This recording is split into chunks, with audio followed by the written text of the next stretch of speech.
My name's Andrew Laidlaw. I'm the landscape architect at the Royal Botanic Gardens, Melbourne. And I've worked here for 14 years and really believe in what plants and what gardens can do for people.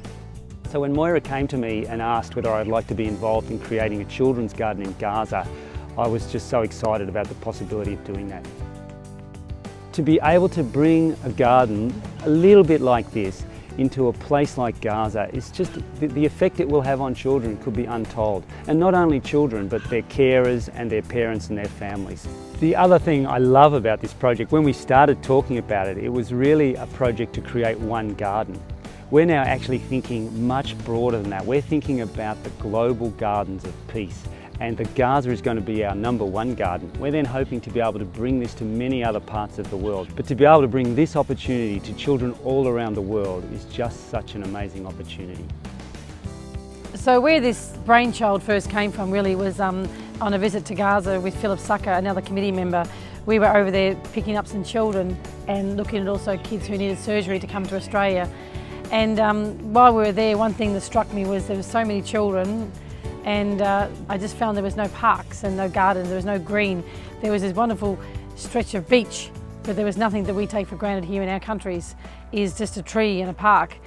And I went to have an opportunity to see the War Memorial here in Gaza, and it's obviously maintained by the Graveyard Trust in Australia, and there was Australians and New Zealanders and British soldiers. And when you go behind this fence, it was the most phenomenal thing I never thought I'd see on the Gaza Strip. And the grass was this thick, the trees were abundant. It was like a haven in the Gaza Strip, and you couldn't even hear a street or the cars on the outside in the street. It was just phenomenally quiet and peaceful. And I thought, wow, if you can do this for the dead, why can't you do it for the living? My name is Beatrice Imbert, and I met Moira Kelly about a year ago. I was writing a book about inspirational women.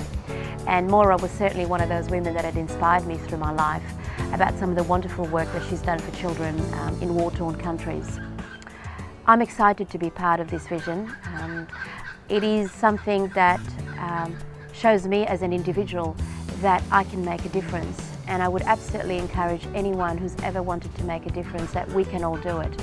It doesn't take a lot, it's just having the want to really do it. And I'd like to think that perhaps it is our legacy to help others around the world. This is about children being able to be absorbed and supported in their active play.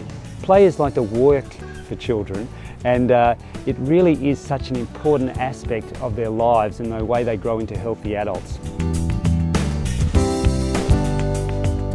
It's a demonstration of standing behind peace and justice, and to show the whole world that peace could be achieved, harmony and friendship. I see this garden is a gift of love towards the kids of Palestine and the whole world. One of the things that I found was really quite important was not only just to build a garden, but to also maintain a garden. And to do that, you really need to involve the community in which it's involved in. And it was important not only for creating a nice place for children and families to just be, but also to provided a great opportunity to create community type gardens, growing vegetables, also to create education, employment opportunities. It's important that we actually interact with the community and get them to embrace it, because ultimately they're going to be the ones who are going to be looking after it long term.